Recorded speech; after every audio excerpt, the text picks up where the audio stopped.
So good morning, one and all. Welcome to day 6 summer school. Today we have a resource person, Professor Biplab Banerjee from IIT Mumbai. He's going to talk about deep learning in remote sensing and overview and application. Before starting the session, let me give brief introduction about Professor Biplab Banerjee.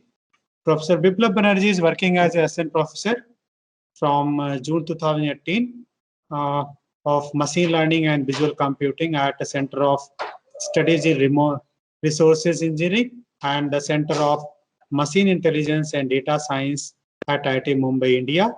He is closely associated with the Vision and Image Processing Group at the Department of Electrical and Electrical Engineering at IIT Mumbai.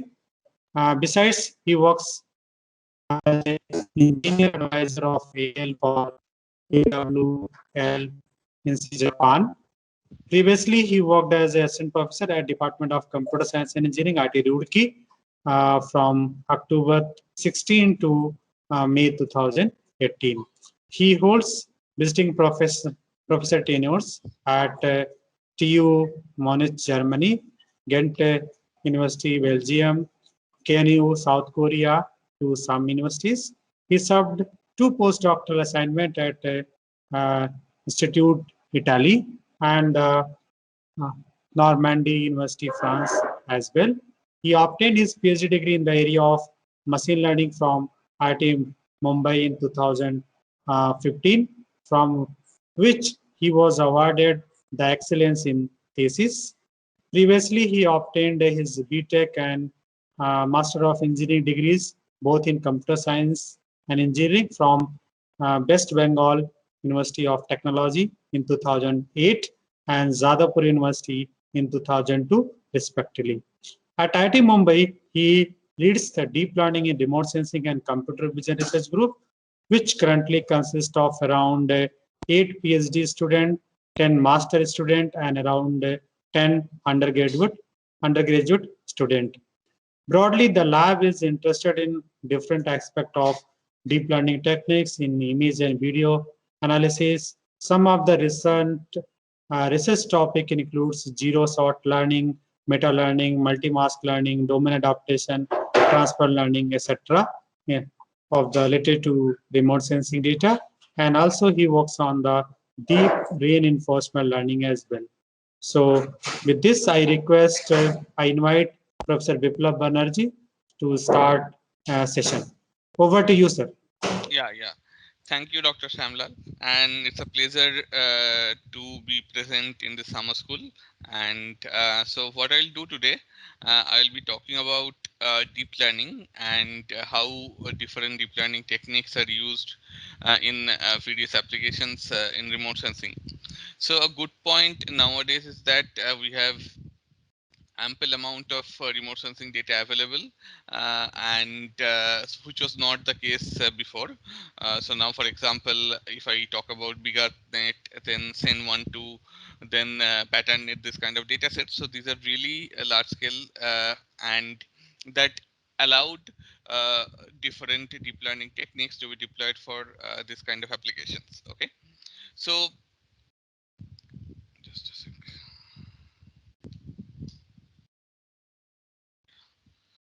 Fine.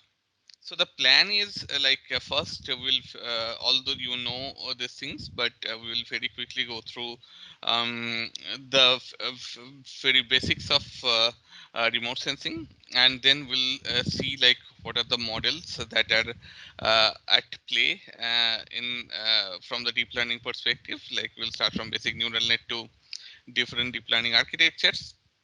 And then we'll go to the actual applications specifically for tasks like scene recognition, land use land cover classification, then fusion, change detection, this kind of thing. Okay, and finally we will just highlight some of the advanced learning techniques which are currently getting recognition in this domain. Okay, so this is what we know, that remote sensing is the art and science of making measurements about an object or environment without being in physical touch. Now, here we are concerned about sensing the earth surface which could be done in two ways. Either it could be an active remote sensing or it could be passive remote sensing, right? And that is based on the source of the energy, whether the sun is the source or the device itself emits the radiation and capture the reflection. So these are some of the images. Of course, these are from passive remote sensing sensors. So this is the IIT area, and then this is the IIT playground. As you can see, we can see objects at different scales. Maybe here the house and everything are not very clearly visible, but here in this case, like different ground objects could be segregated properly. So these images, as we know, they are captured the reflectance or radiation, whatever from the ground. So they are captured at different, um, what do you call the wavelengths, right, of the electromagnetic spectra. When we talk about RGB image, so we are only concerned about the visible spectra, or rather a part of it. But when it comes to remote sensing images, so we are concerned about, areas beyond the visible spectra, right? So, of course, the infrared region, radar region, and all this thing. So they are taken into account. And why is it good? Because different objects, different ground objects, they show very nice pattern. Which could help in classifying themselves. If we go beyond the visible spectra, right? So here the images, of course, are not usually 3-band like RGB. Rather, they are multi-band images, or there could be like 8 to 10 bands, or it could be even more, like if we are dealing with the hyperspectral data. Now, so as I was mentioning, so we go beyond the visual spectra, like for typical what we call the optical kind of remote sensing images, where this could be hyperspectral or multispectral. Uh, and if we go in the radar or microwave section, so this gives us a different type of image modality. And the good part here is that this is active remote sensing. And due to this factor, we can do imaging 24 hours, right? And these images, they have minimal atmospheric effect. So if there is cloud or something, so they can penetrate that very well. So this, when we do processing, this microwave or radar remote sensing, they constitute a different branch altogether. And this kind of imaging, they have a different set of applications. Okay, but we'll mostly be concerned about the images that we capture in this particular area. Okay, where this is mostly optical, and we are within the visible and the infrared region of the EM spectra. Now, as I was mentioning, like as we move further from the visible to this uh, infrared spectra, so we can see a nice pattern of different ground objects. Okay, so if we want to classify between something in soil, water, and different type of vegetation, snow, and all this thing, so this pattern, like the reflectors pattern in the entire area, so they give some discriminative information, and that is what we are interested in, right, for classifying different this ground objects that we have. Now, so this is the very basic background of imaging, where we say, where what type of bands we are interested in. And the second part that we'll mention, that these images, they are characterized by what we call resolution, and there are 4 different types of resolution that we usually deal with: spectral, spatial, temporal, and the final one being radiometric. So spatial resolution, it defines the size of every pixel, and so basically some area on the ground corresponds to like 1 pixel in the image, right? So now what happens if the ground area is large or small, right? So if the area is small, then the corresponding, or rather, if a small area on the ground corresponds to 1 pixel in the image, then we call the, call it to be of high spatial resolution. On the other hand, if a large area on the ground corresponds to 1 pixel in the image, we call it low spatial resolution, right? So as you can see here, So this is a very high resolution image, so everything can be seen very clearly, and we can distinguish between nearby areas as well. So this is a high spatial resolution image. So sensors like QuickBird, Worldview, they provide this kind of data, right? So as we go down in the spatial resolution, then we can see that of course these are like mid spatial resolution data. So many things are merged in one pixel basically here, okay? And that's why the images are quite blurry. And as we go even down, like if we have very low spatial resolution images, then of course like a large portion of the ground is going to correspond 1 pixel in the image, right? So it's like a very distorted kind of data that we can see. Of course, our main goal would be to deal with high spatial resolution because that gives a clearer view, and that can allow us to precisely locate anything present on the ground, right? As compared to mid or high spatial resolution data. Second one is spectral resolution. That something that I was mentioning before, like what happens when how many bands that we consider to represent the whole data cube, and that is what we call the spectral resolution, right? So but mostly these two type of images are useful in this case.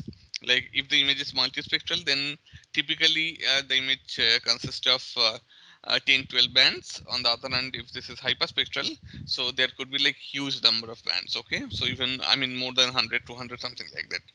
So in multispectral, a good part is that each band represent a thick area in the spectra, EM spectra, whereas in hyperspectral data, each band is going to represent a very thin area in the spectra, right? So maybe this is the total wavelength which is present, which is capturing one particular band in multispectral, but this in the corresponding hyperspectral, there could be multiple bands, representing the whole area. So that's why the number of bands will be high in case of hyperspectral.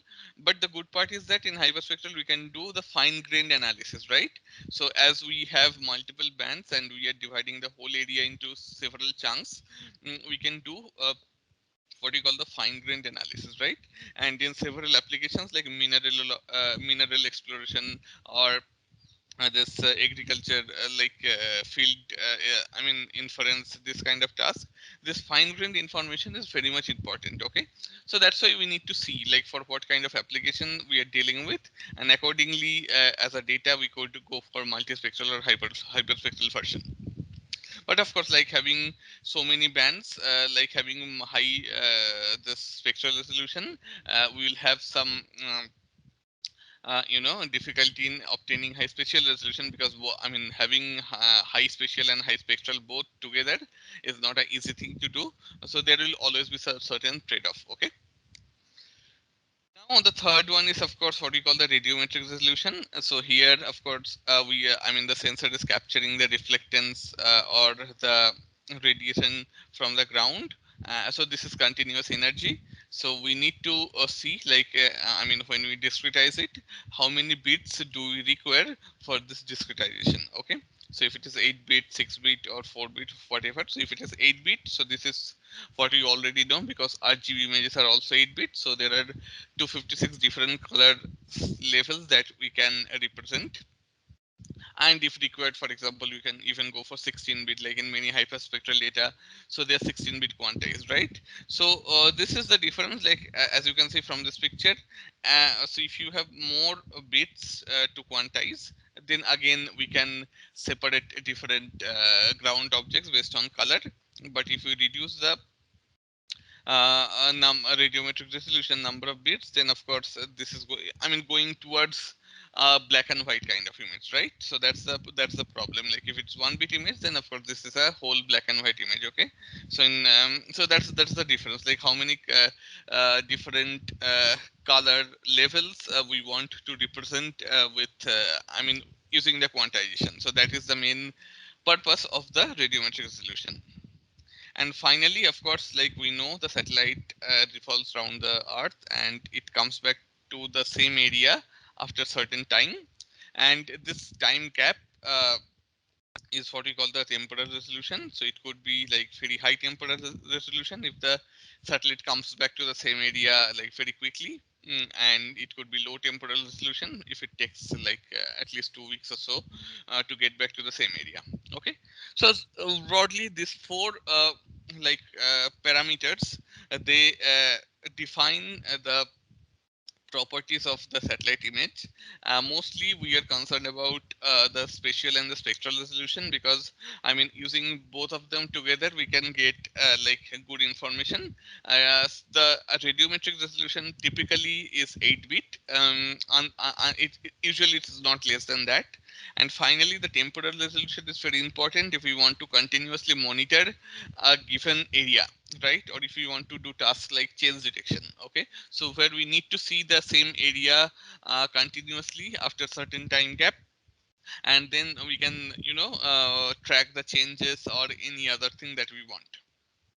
Fine.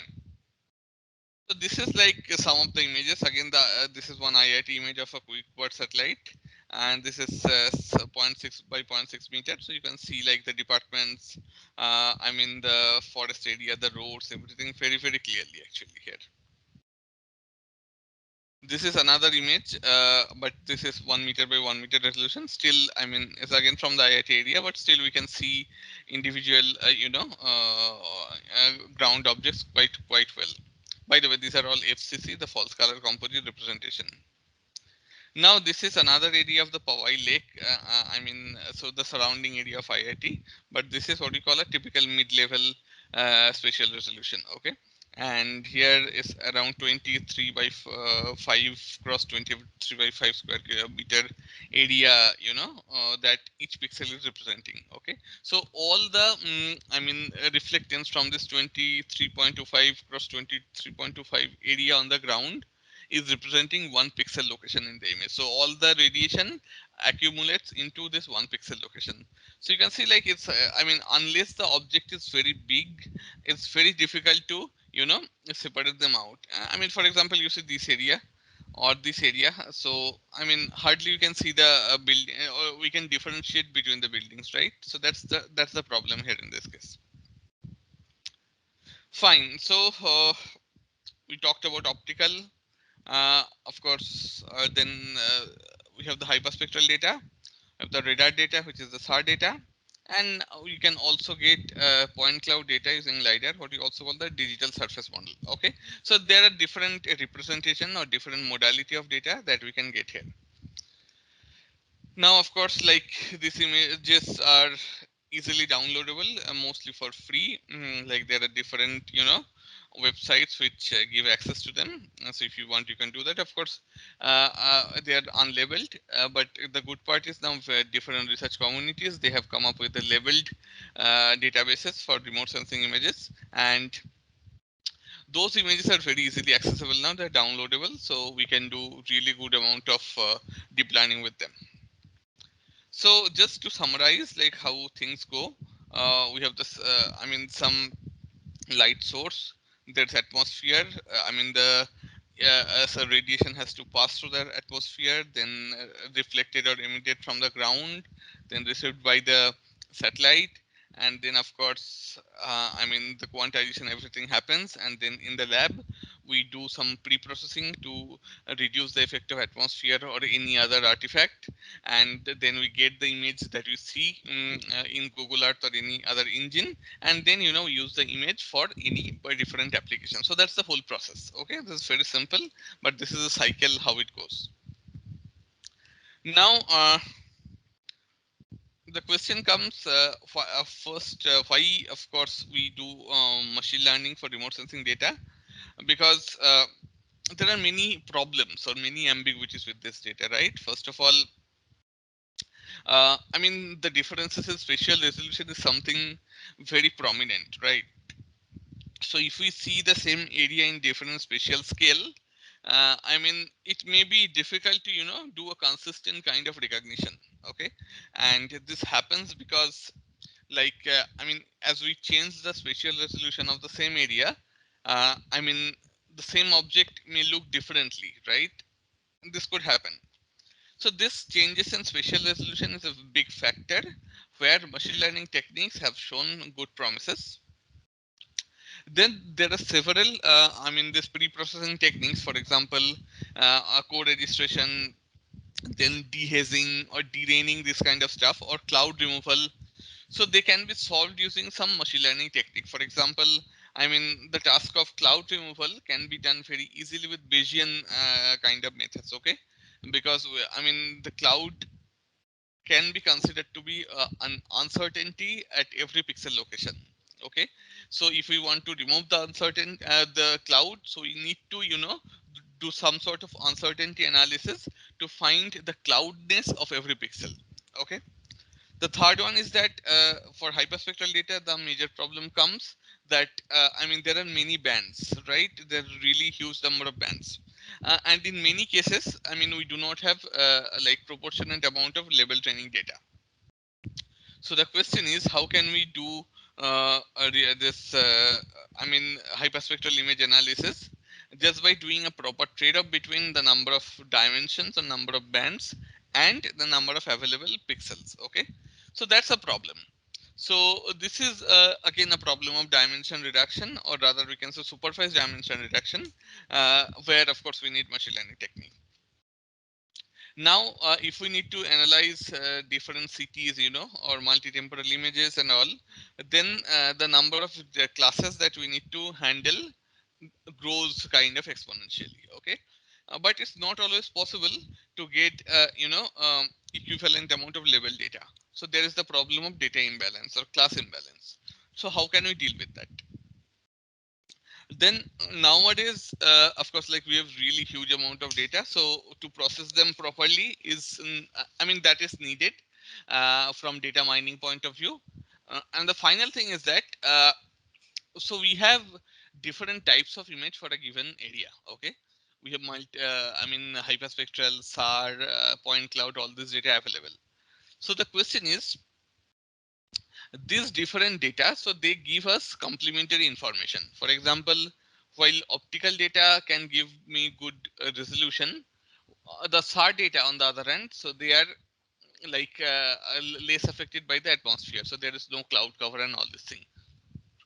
Now the question is, can we combine the good part of SAR and optical data together and then do this land cover analysis? Okay, so that is very important task, because this different modalities, they give some good amount of complementary information, and working on with all of them together is going to be helpful, and that is what we call multimodal fusion. Okay, so these are like I just tried to highlight some of the areas where machine learning could be utilized.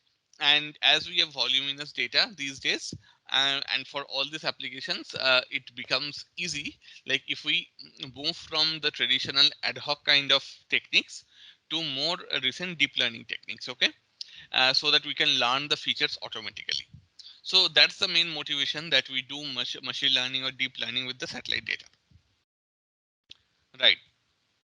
So now what we'll do, we'll just briefly go through like what type of models that are going to use here.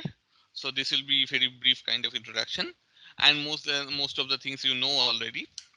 But anyway, so uh, when it comes to deep learning, so our main focus is to replace the traditional handcrafted features with the learnable features. Okay, uh, and so these are all what we call data driven learning.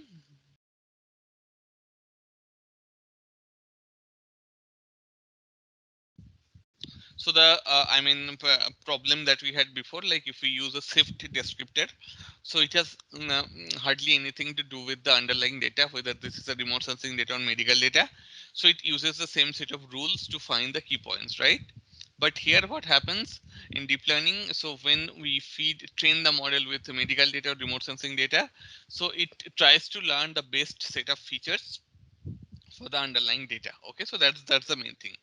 And if we have good amount of data, then we are done, bingo. So we can learn a very good model, we can learn very generic type of feature extractors, which can take care of overfitting and can be applied to new type of data. So, I mean, everything started with the Rosenblatt model, like the basic neuron. So we know that, I mean, typically it's a very highly interconnected, dense, multi-layered architecture where every node performs something of what happens in human brain. Like it takes some signal, here in this case some data, like particularly some 4-dimensional data. It does some weighted summation of all these feature dimensions that we have. And so basically here we get a scalar, and the scalar is passed through something called activation function. And and based on the activation value, the neuron fires something. So it could be 0 or 1, something it fires, okay, as we can see here in this case. So if the summation is more than a certain threshold, then the neuron fires 1. If it is less than the threshold, then it fires 0. So that's the main idea. Fine. So here, of course, like the main, I mean, in the part where we are all concerned is this, like how to learn this W1 to W4, the weights, which will kind of give some superiority of individual feature dimension, right? So that's the main idea. And the other important part, of course, is this activation function. So if we consider this activation function, there could be many, like it is simple step, there could be sigmoid or hyperbolic tangent, which are bounded type of nonlinearity.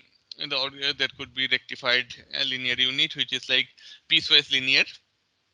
So these are all different type of this activation function that we have. But I mean, every node or every neuron, they are basically engaged in performing this operation, and there is this set of weights which are associated with every neuron, and we need to find the optimal value of these weights, because x is something what we already know. This is our data, so we need to fix w's in such a way that the neuron fires for the correct signal.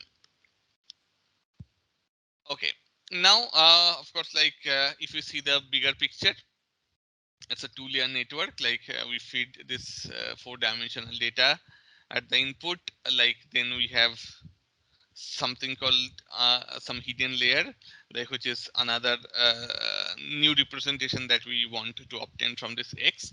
And as you can see, for each a1, a2, a3, and a4, this is connected to all the previous layer nodes, like x1 to x4, and then we do the summation followed by the nonlinearity. So this is how it works. And between x and a, of course, there is I mean, a dense connection, right? All the nodes in the hidden layer is connected to all the nodes in the previous layer. So basically what we obtain in this hidden layer is a new representation of my data. Okay, so my x, the original representation, could be I mean, not that good, but what we do, we, through this nonlinear transformation, we represent a new feature representation of my data, which is a. Okay, so I mean, basically, we are continuously doing this nonlinear feature transform. So if you already know SVM, you know that for non-linearly separable data, so what do? You basically use the kernel trick where you project the data to a high dimension, and then we try to fit the hyperplane. Okay, we can use the same idea here. So in at every hidden layer, so my data representation is changing, and we are incorporating more and more non-linearity to my data. Okay, so that's how it works. And now this representation is fed in the output layer. So we have maybe assume that we are solving a binary classification. So now this classifier, typically which is a softmax classifier,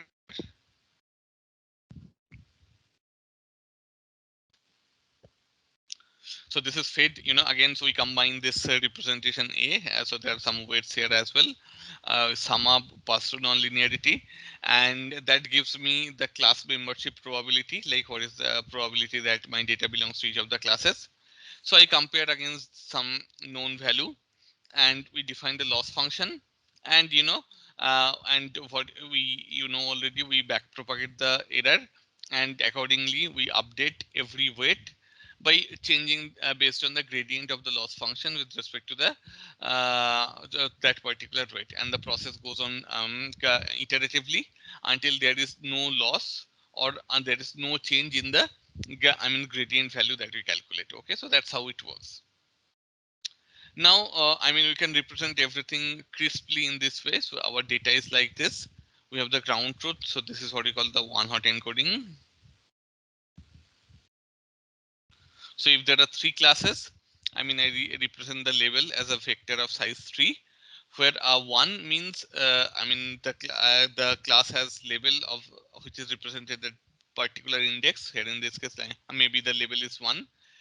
So if there is 1 here, we could say the label is 2. If the 1 is here, we could say the label is 3. Okay, and 0 means that the data, I mean, the data doesn't have that particular index label. Okay, so that's how we represent the one-hot encoding. And of course, this is the model prediction. So again, another point is that why we need this one-hot encoding, because this defines a distribution. Okay, because of course, if you interpret this to be a probability, we can say that my data belongs to class 1 with probability 1 and the other two classes with probability 0. Okay, so that's how we interpret. So in this case, the maximum value any of this index can take is 1, the minimum value is 0, and if you sum them up, that is again 1, right? So that's a distribution. Then again, we want to ensure that my model output is also a distribution. What do I mean by that? So each of this thing is going to represent the probability that my data belongs to each of the classes.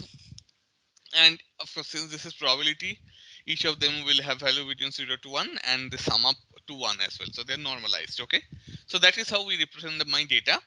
Now, this is the output of the hidden layer. So we do the same operation, Wx plus B, what we call, with models, I mean, layer specific weight and bias. This W1, it means between input to hidden layer. Okay. And then we apply this sigmoid nonlinearity, we get the new representation A, which is fed to the second layer. I mean, between hidden and output, we have the new set of weights and bias. And here we are using softmax to with activation, because that will give me this kind of distribution class membership outputs. Okay, so this is how we represent a simple two-layer this multi-layer perceptron with softmax as the classifier. Now we can use I mean, in number of hidden layers. So here, as you can see in this case, in every equation, it is representing the connection between two consecutive layers, and we are using sigmoid as the activation everywhere with layer specific weight bias. And for the final output layer, we are using softmax as the classifier. Fine. Now taking everything together, so this is how we represent the schema of the neural net. And finally, we need to define a loss function. And typically, if you are solving a classification task, the loss function is what we call cross entropy, because we are comparing two distribution, right? The ground truth one-hot distribution and the softmax model prediction. So to compare the distribution, we can use entropy kind of cross entropy kind of method. Or if you are solving regression task, then we can use the mean square error. Okay. And we have the loss function, then we calculate the gradient of the loss with respect to each weight and bias, and then we use the standard gradient update rule.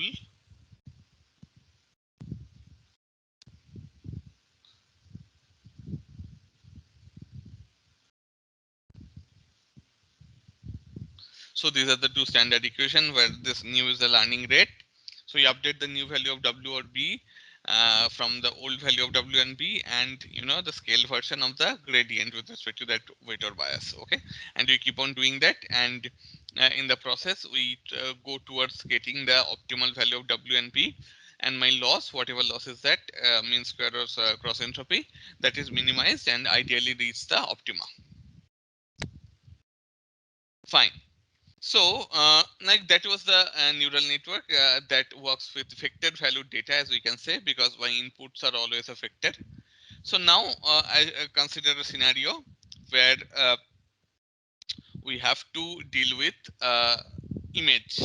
Okay, and when we talk about image, there are a couple of things that we need to take care of. First of all, this is not anymore a vector. This is a 2D quantity, right? And 2D thing. Second point is that uh, I mean, in image, what matters is the spatial property, right? So I mean, if I mean, how can we recognize a human being, for example? We recognize human being just by looking into the spatial arrangement of head, hand, leg, all this stuff. So there is some spatial arrangement of the different body parts. But if we vectorize it, then the spatial information will be totally lost. Okay, then it's not anymore helpful to process the image in a vector format.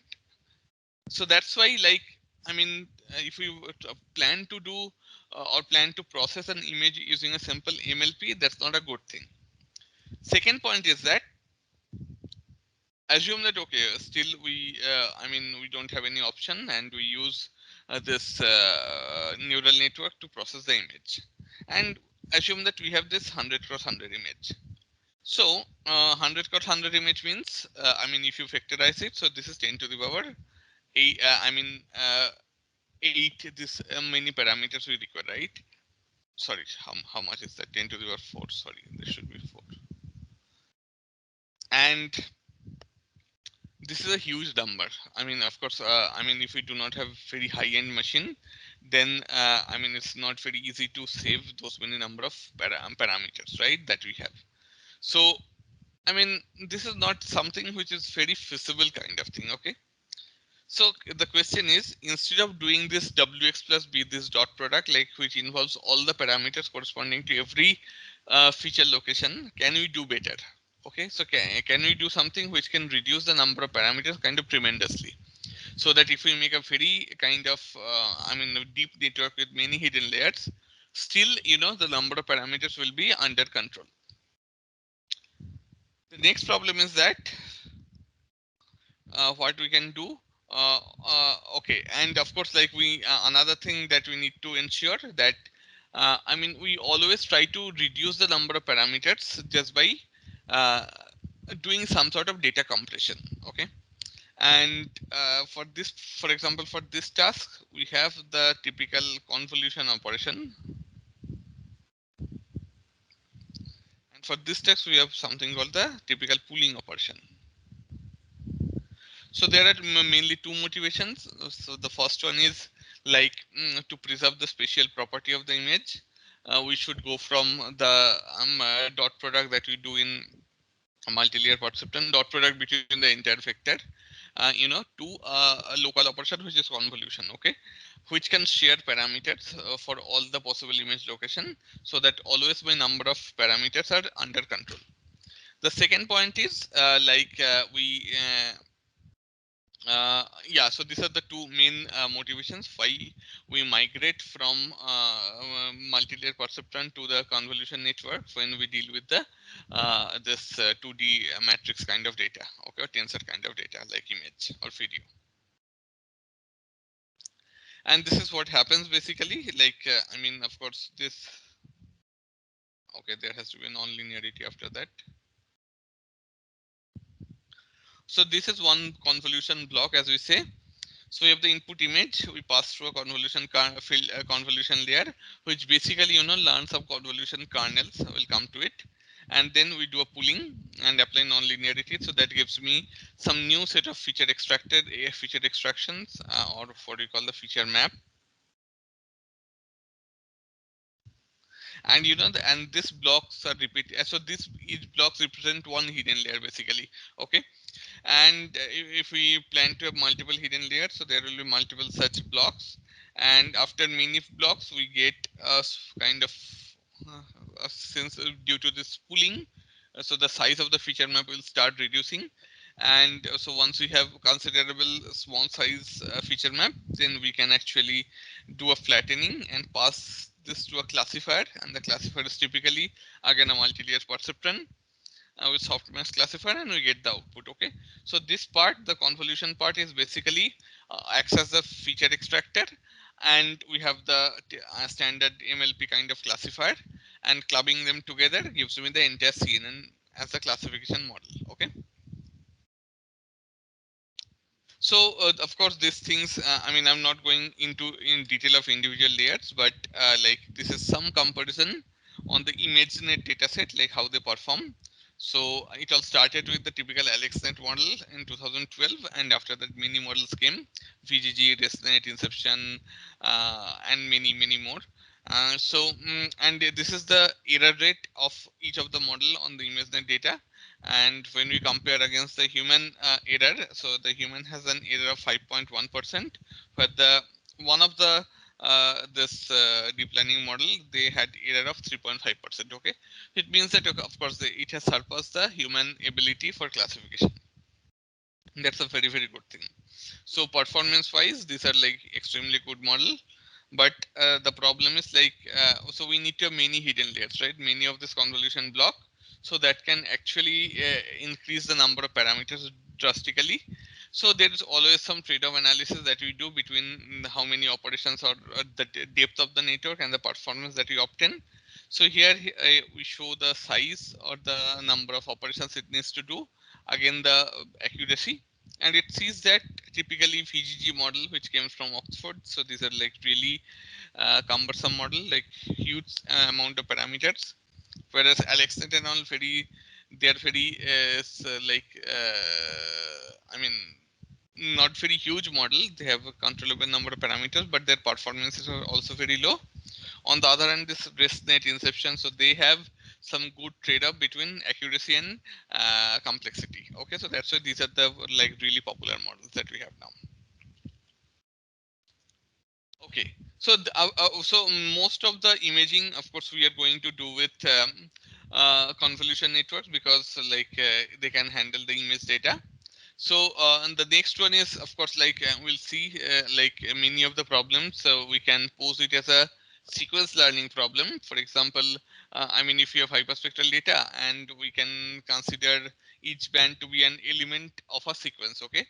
And in this way, we can represent this as a sequence, the hyperspectral data, the bands.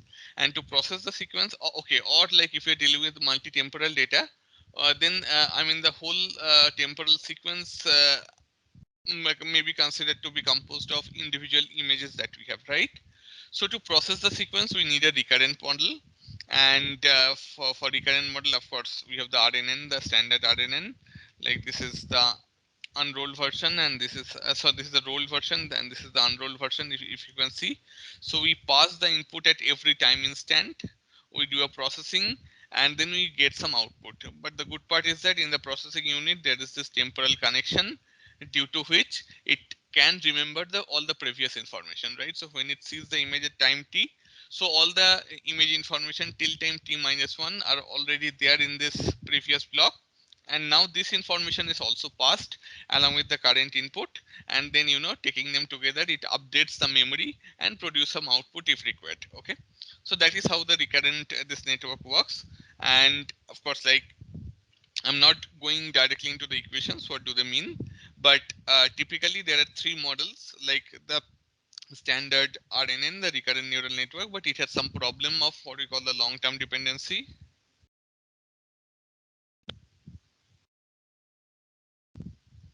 And which is taken care of by more advanced type of models like gated recurrent unit or the long short-term memory kind of, right? And after that, there came a very good model called transformer that can take many of these aspects. The third model that, of course, I mean that allows us to do good feature extraction is called encoder decoder model. I mean, so this is also known as some type of self-supervised model. Okay, so I mean, this is typically a model where we have an encoder like in this part, and then we have a decoder. So here in this case, what we want to reconstruct the input image in the output. Okay, so that's the task that we are solving. So these tasks are called the pretext task.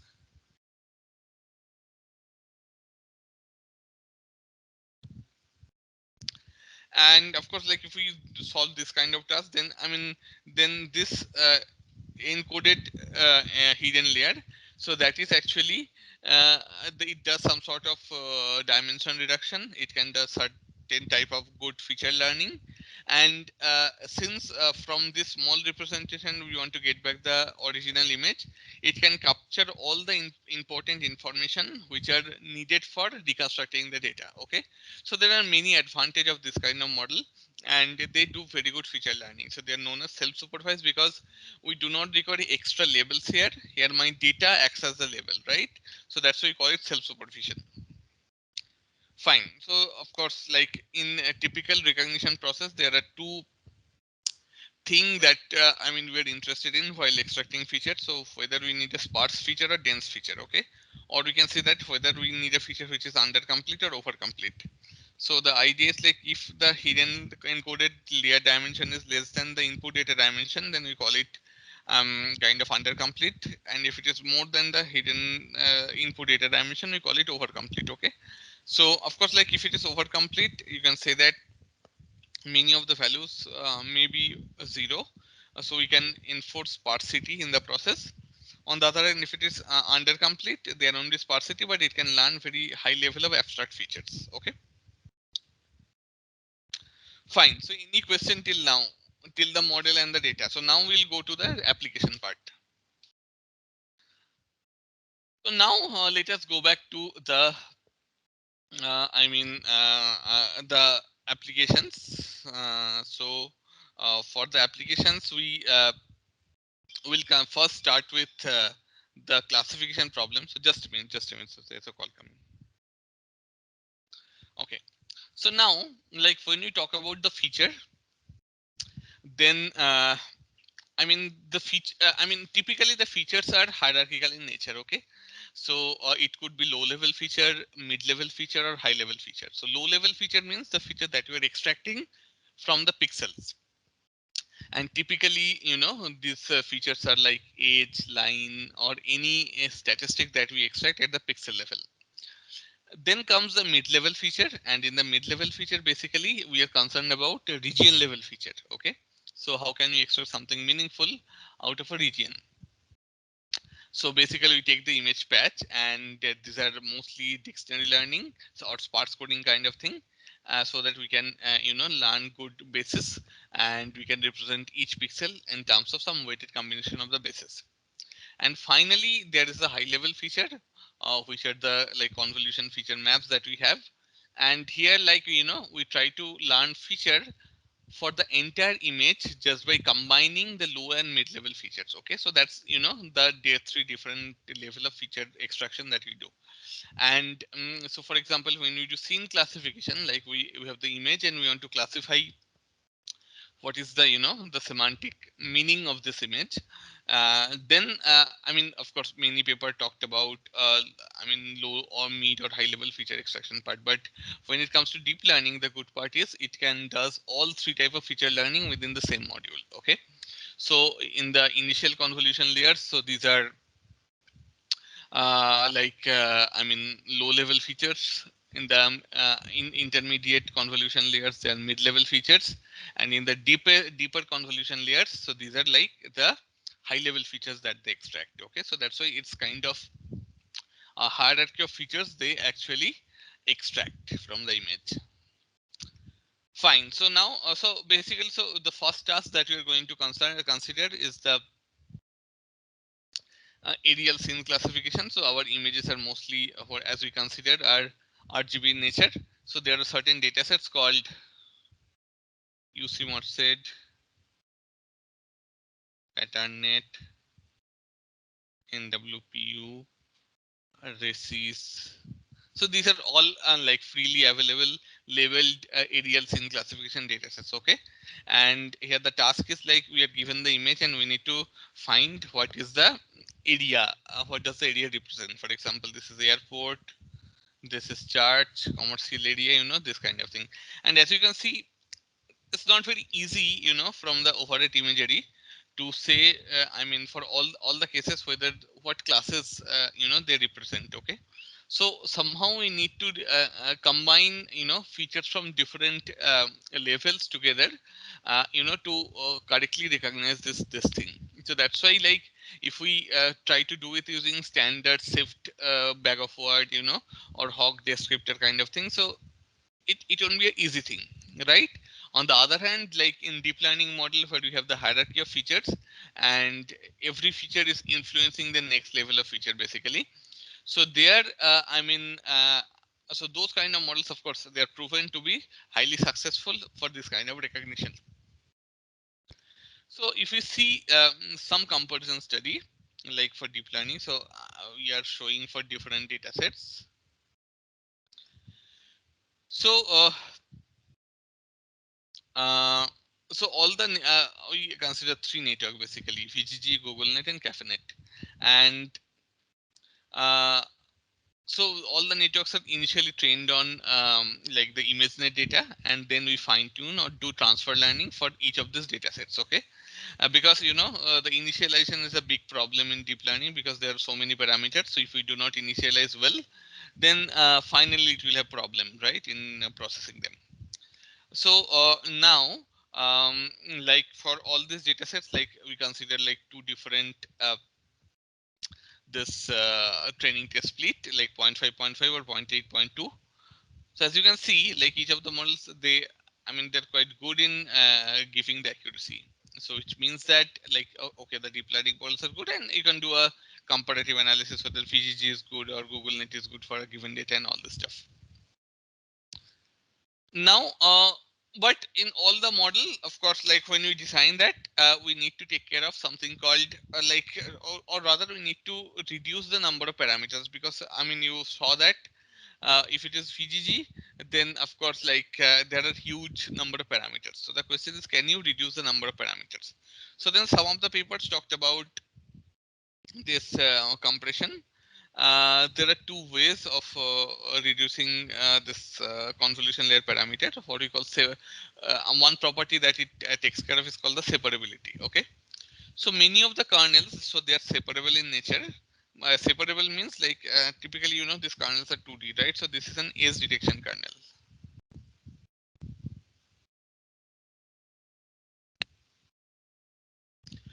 which has like 9 possible locations or values. Can we represent using less number of parameters? Okay, so we see that we can represent this as a multiplication of two three-dimensional vectors. So each has 3 parameters, so total 6. Okay, so I can directly use this, or I can use the separability property and use this. Okay, so this is one possibility, or I have two parts where these two multiplication are performed. Okay, so in this way, if we can, if the kernel is separable, so not all the kernels are separable. So if a kernel is separable and if we enforce them to follow the separability rule, then we can reduce the number of parameters here in this case. Another separability is what we call the depth-wise separability. So here we are only concerned about the separating the kernels. Okay. So now the question is, can we do this kind of separability? So the problem is, so you have a feature or map or image of size 12 by 12 by 3, and I want to convolve it with a kernel size 5 by 3, and there are 256 such kernel. Okay, and so that actually at the output we will get this 8 by 8 by 256. So there's padding and all this stuff, so the feature map size will reduce in convolution, so it will be 8 by 8 by 256. So this is what we want. So this is the problem. So now let us see how many operations are involved in the process. And so you can understand, like if you do all the multiplication and all, you'll see that so there are many such operations, or I mean many such multiplication and addition that we need to do in this case, right? So then there comes a process called depth-wise separability. So the process is very simple. So instead of treating them as a tensor multiplication, so I divide 5 cross 5 cross 3 as individual 5 cross 5 cross 1, and get each of the 3 feature maps separately. And then we use something called 1 by 1 convolution, and then we get this whole feature map out here. So the good part is, in the first case, like there are total, I mean, if we consider the whole kernel together, so there will be this many number of multiplication that we need to do. But if we follow the depth-wise separability rule, we only need to do this 53,000 multiplication. Okay, so this is how we can reduce the complexity of the model just by controlling the number of parameters, on the number of processor operation that we need to perform. Now, okay, so these are all like some trick that we play to reduce, or rather to redesign the available network with less complexity. Okay, so now coming to the land cover, so this actual classification problem. Here, I mean, for Areal scene classification, so the point is we can use any of the basic this models CNN models, but we need to do some sort of fine tuning from some initialization, and of course, like these are the things that you can do to control the performance or the trade-off of the complexity of the and the this accuracy basically. The next one is like the typical land cover classification problem, where, or we can say this is type of a segmentation problem, where for every pixel we need to assign a given level, right? When we do that, there are two things that we need to keep track of. First of all, there are some methods which are solely based on the spectral property, okay, where each pixel is represented as a vector of the spectral value at different channels. The second one is spectral spatial, where I mean, we while giving label to a particular pixels, we consider a patch surrounding it, and the whole thing is considered the spectral as well as this patch information for doing this what we call the spectral spatial classification. And of course, there are supervised technique, there are clustering based techniques, so there are semi-supervised technique where the label and all-level data are taken together basically. Okay, so let us see. So this is basically what you want, like this is the image and this is the segmentation map or the line cover map. Okay. Now, of course, like there are many starting from low level feature, mid, high level feature. There are many type of features have been used for this purpose. And as I was mentioning, people did pixel level processing to patch level processing, all these things were actually combined in the process. Now, here I show like some result of some data. So this is the image, this is the ground truth, and these are the others are the result obtained from different models basically. Okay. So as you can see here, like the deep learning models are really very good in doing classification compared to SVM and different types of feature. Okay. So this is good because this is a typical mid-resolution image, and segmentation is not very much easy here, right? And of course, like I mean, SVM with any ad hoc feature kind of failed in this case, but the deep learning techniques are rather good in getting very good kind of features. Fine. Now here is some numeric values that we have, like for so this is I think which data. So this is some Middle East data, like which is quite popular. I forgot the name, but anyway. So here, as you can see, like I mean, typically this deep learning techniques are really good in giving classification. But of course, this is I mean, the total over, if you see the overall accuracy, so this is much better compared to like SVM based, like features. Like Hog does somewhat well in some cases, but finally, this is a deep learning techniques which show like really great improvement for this complex kind of mid-level spatial resolution data. Now, another important thing to consider here. So when you do the spectral spatial classification together, spatial means then for every pixel we are considering a patch, and then I mean, while finding the level of the pixel, the patch information is also aggregated. Okay, so the idea is like, and all the neighboring pixels will have the same label. Basically, this is the theory that we use. So now, and this feature is also known as the contextual feature. But the question is, I mean, what should be the optimal size of this context? Okay, it could be 3 by 3, it could be say 9 by 9, anything. So here comes the point, what we call short range contextual information and long range contextual information. Okay, so like in many of the segmentation tasks, we need long range contextual information. For example, if there is something in this side of the image, there will be something in the other side of the image. Okay, so if we know this kind of information, then my whole processing becomes easy. Now in typical machine learning, we had the graphical model like the conditional random field, the Markov random field, which used to take care of the long term or long range contextual information.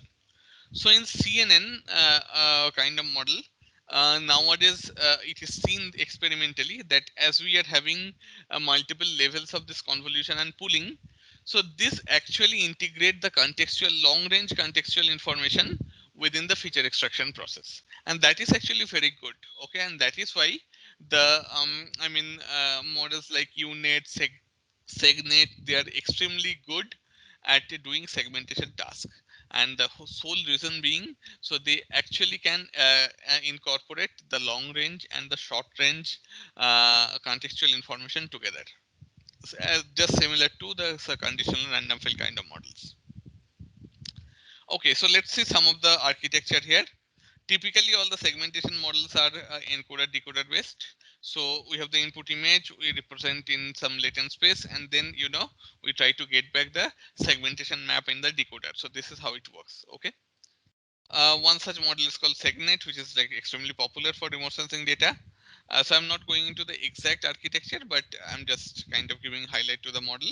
So here, of course, you have the encoder space and the decoder space.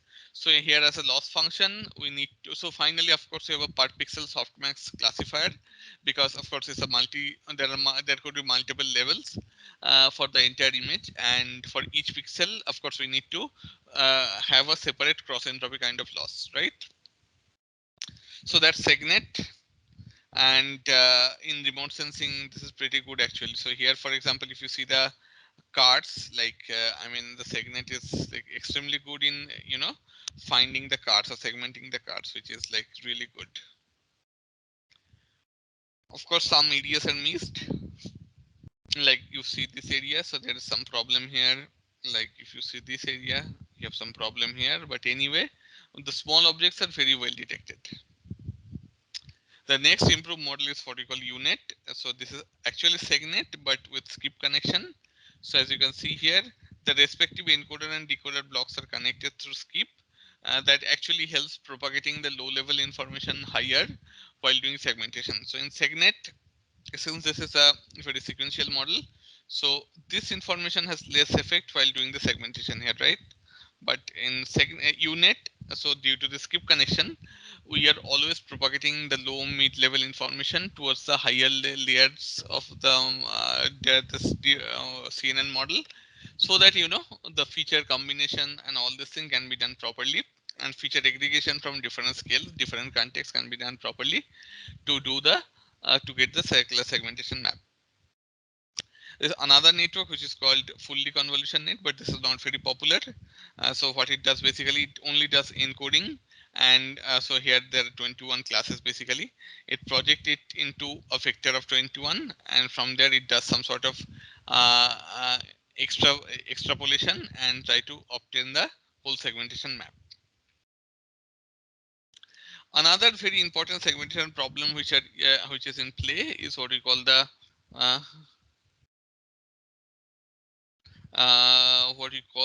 the instance level segmentation. So for example, here in this example, all the cards, they are given the same pink level, right? So just this is just the category card. But when it comes to instance segmentation, so even for the same object, we give different levels to the different instances. Okay. So this, for example, in the first figure, there is aeroplane or this boats. Of course, like this is boat one, boat two, or aeroplane one, aeroplane two. In this way, you give the level. So that is the instance segmentation problem. And of course, there are some models like Mascot, CNN, and all, which can do this kind of thing. So this is very popular in with radar imagery, the SAR imagery. So counting the ship detection or counting the number of ships or some vehicle and all this thing. So from the SAR data is quite popular a problem basically. And of course, like where there is a model called Mascot CNN. So this is combination of what we call faster at CNN and the segmentation model basically. So this is how so basically it does a detection first, and then within the detection window it does a segmentation. This is how it works. Okay, so this is like instance segmentation. Now the next thing is like people have done segmentation by using multiple modality. Okay, so here like till now we have shown segmentation using only the visual data. So now here I include the depth map, okay, and we use them together to generate the segmentation map. And this segmentation map is going to be much better compared to using only the visual data. So the question is, why do we need multimodality? The point is, in many cases we do not have enough labels. Okay, in that case, like, using extra data might be helpful. Okay, and the next point is, of course, like, different modality have complementary information, and if you use them together, of course, that is a good thing. Okay, so that's like semantic segmentation using this multimodal data. So the question is, how do we design a network for that? Okay, so what we do, basically we do something called a multi-stream network. So for each of the modality, we use separate unit, segment, whatever, and then we combine the intermediate layers and define a third network. Okay, so this is how it works. We call this to be a multi-stream network. So we have a final cross entropy loss at this point. So these are two autoencoders, and we use the intermediate feeder for feature map and define a third network which actually does the segmentation. So if you see, like, this is the image, this is the ground truth. This is just by using the color information, and this is by using the color information as well as the depth map. So this is much better, as you can see. So the question is this, of course, the multimodality helps. Okay, so now assume a scenario. So we are solving some road extraction problem. So in this case, like, as extra modality, can we use something like a OpenStreetMap network? Okay, like this, whether this helps or not, and how we can design a network for that. So what do we do basically? So we have the usual Segnet model for the visual data, but we define only an encoder for the OpenStreetMap data, and we do a concatenation of this feature map. So the encoder is not only the visual feature map, but it's a concatenation of visual as well as OpenStreetMap feature map. Okay, and then but the decoder is simple, but we do this thing in the encoder, and that is how we can say that the auxiliary map are actually incorporated in the process, and of course, like, the extra information is going to be really helpful. So this is all about, like, how like we can deal with the segmentation problem with single modality or multiple modalities. Now coming to the next problem, which is the change detection problem. Okay, so this is how it looks like. Like, we have two images, one of September 5th, another of September, like 1 year apart. So there's a change here, and this is the output that we expect. We should highlight the change in the pixel level. Now, and of course, this is a very important problem, because to detect, like, whether there's an expansion in the urban place, or if there's some natural calamity, what is the extent of the loss. For this kind of task, we can do change detection and find some answer. Fine. So how can we do change detection, basically, right? Typically, so there are two possibilities. We can do change detection at every pixel or at every region. Okay, we can do change detection based on solely the spectral property, or we can do some sort of feature extraction using CNN and then do change detection. Just a minute.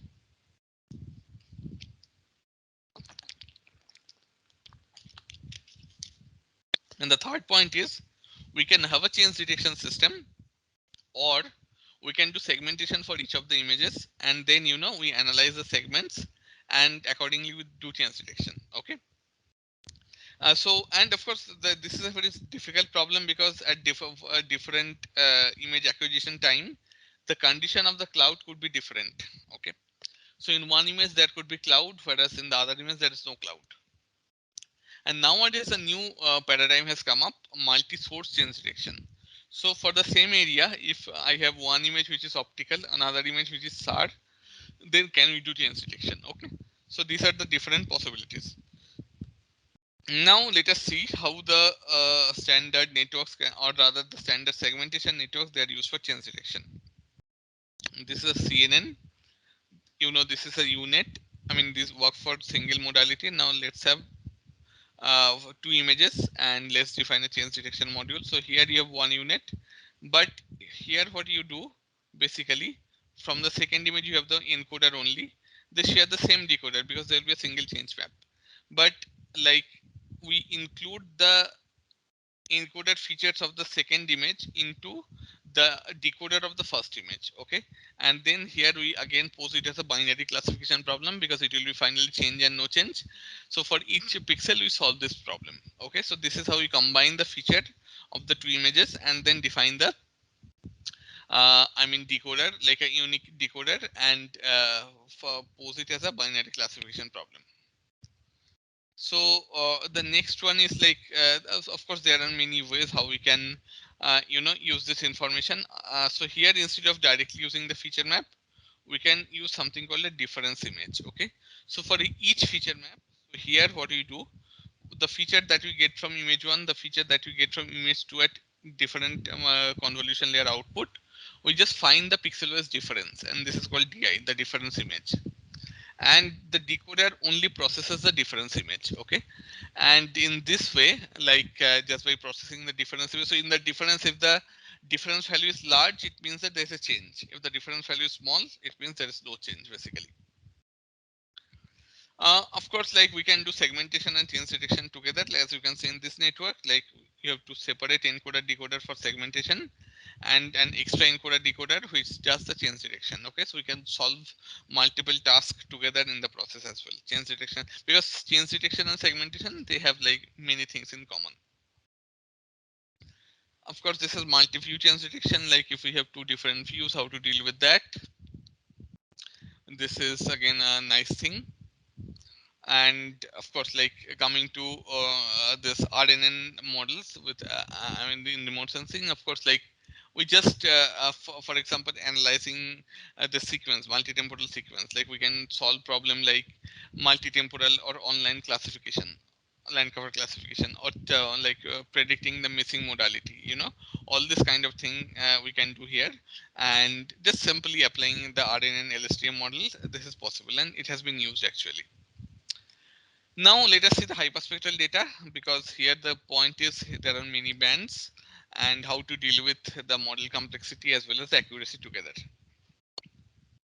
One possibility is like we consider each pixel as an independent entity, and we just define an MLP for that. So this is one possibility.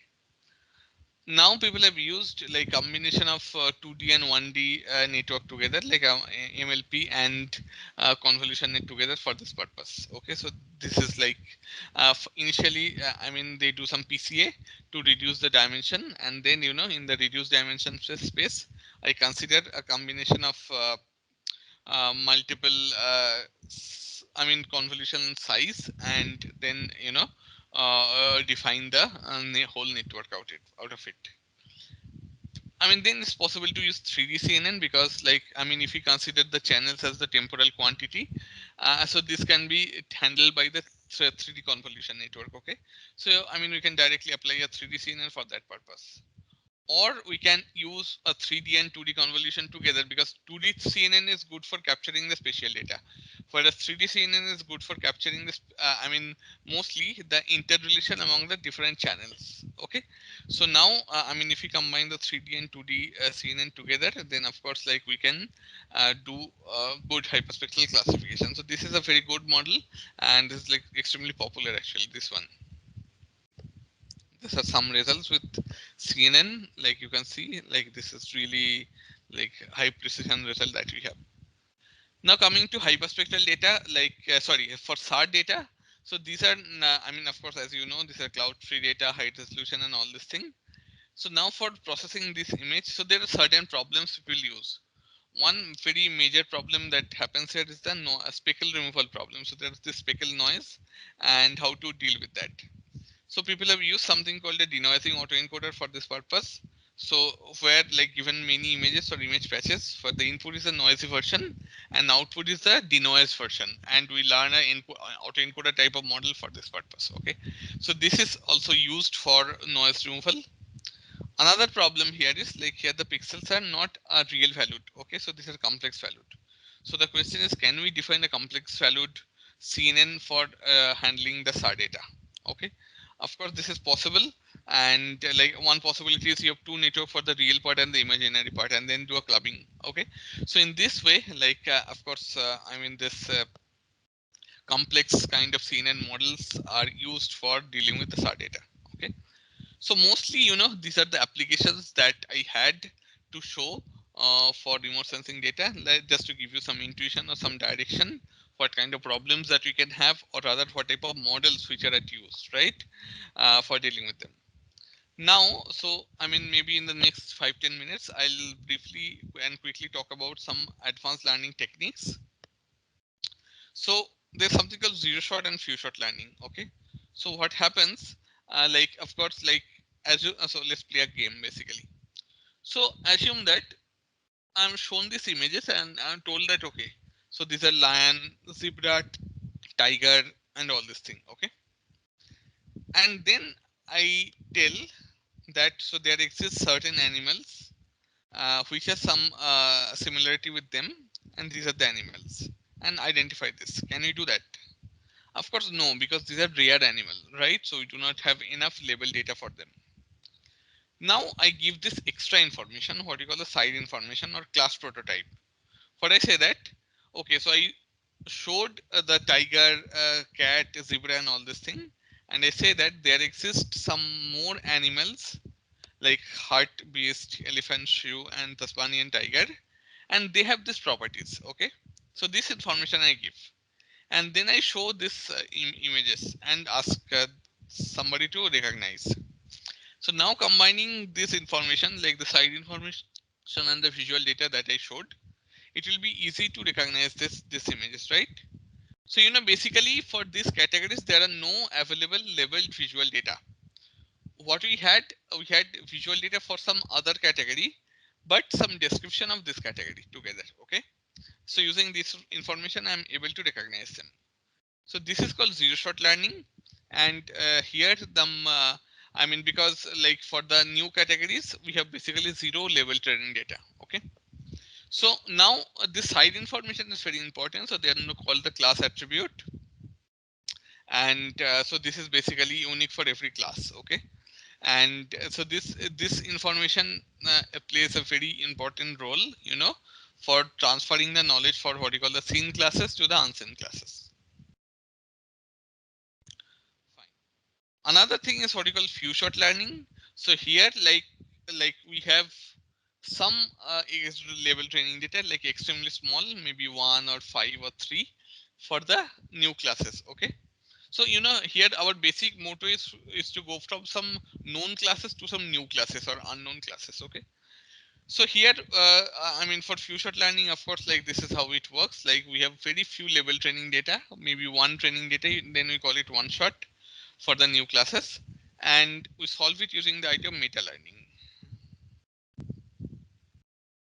So what we do basically, we divide the available training data in some training and validation set. We call them support and query. And in every iteration, we take a new support set and new set of classes to define support and query. And basically, we want the network to learn to compare basically. So they want to find the similarity between the support and query set sample. So basically, like if we do this for different set of classes and different iteration, then the model becomes generic enough to be applicable to new set of classes. Okay, so that's called the few shot learning. So this is how it works basically. The next problem, so, and in remote sensing also, of course, like this and these things are used in hyperspectral data. So we recently have a couple of papers for doing few shot learning in hyperspectral images. So this is getting popularity here as well. The next one is what we call the self-supervised learning.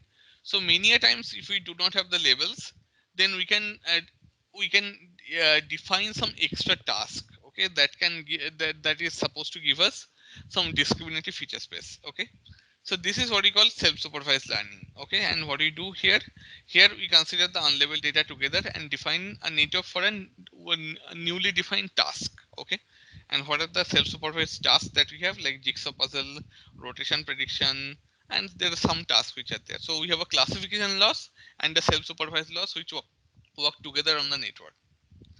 For example, here's a jigsaw task. Like, I mean, what we do, we divide the image into multiple non-overlapping blocks, like 9 blocks, and we just jumble them up.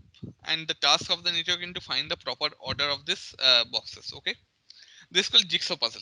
Okay, so if we solve a task like this along with my actual classification network, then of course we can have much better feature, because this network can learn how the different body parts are arranged in the actual this monkey. Okay, so this learning of course helps in gaining better feature or better insight regarding the classes. Fine, so this was almost I mean what I had to talk about. So now I think we can take some questions.